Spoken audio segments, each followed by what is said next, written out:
All right, Zach, in this next video here, we're going to focus on one area that you can get better as a hitter.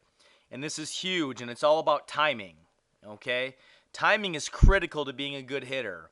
You can have good mechanics, and you can do the right things with your hands, but if you're not in sync with the pitcher, then you're going to get out more often than you're going to get on base. And so what I'm going to do here is explain the rhythm and the dance that is hitting. And I'm going to break it down first by just showing you what Jim Thome's rhythm is, what he does to get ready, what he does to stride, and then we're going to show you how he syncs that up with a pitcher's rhythm. All right? So you're going to see here, Jim Thome and we're both in our stance positions here. And the first thing Jim Thome is going to do to create some rhythm is something called a negative move. And we talked about this already a little bit. But what he's going to do is he's going to lift up this front heel and bring his belly button a little bit back to get ready to stride forward. And you're going to see that right there. That heel lifts. And that belly button goes back a little bit. And all he's doing here is he's shifting weight against the back leg, the inside of the back leg here. And this prepares him, gets him in rhythm so that he can begin to go forward. And you're going to see the next thing that he does is he takes his stride forward and loads his hands. And this is the rhythm that Jim Thome creates in his swing. Every time, whether he's working off a tee or working against a live pitcher. Now, the good thing for you is your rhythm is very similar. It's a very simple negative move. You're going to see here that you do a little rock back right there. That's your negative move, and that's you getting ready to go forward. See the belly button's back, and now you're ready to take your stride forward. And you'll see here next, you're going to come forward and bring the hands back.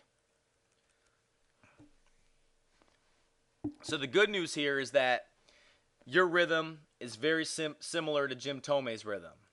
Now the next thing I want to show you is how Jim Thome takes this rhythm and gets it in sync with the pitcher's rhythm, because that's what matters when it comes to timing. So we're going to go ahead here and pull up a view of Jim Thome taking home run derby pitches against a pitcher during batting practice here. And we're going to pull up another view of you where you can see me pitching to you. And so we're going to measure up your rhythm a little bit. Now, the first thing I want to explain is that hitting is like a dance. And there's 3 rhythms in this dance. The first rhythm is a slow rhythm. And the slow rhythm is right here with the pitcher where he's just getting ready to attack. And in the slow rhythm, Jim Thome is simply in his stance position. The next rhythm is the fast rhythm, or the attack rhythm. And what you're going to see here is the pitcher is going to attack home plate, and he's going to separate his hands. Now, when he gets to the end of his attack rhythm, Jim Thome is going to begin his negative move. You can see him here begin to lift up his heel. And so now he's in sync with the pitcher's attack rhythm. The third rhythm, and the most important rhythm, is the release rhythm. Right here, when the pitcher gets to his release point, Jim Thome is ready to begin working forward.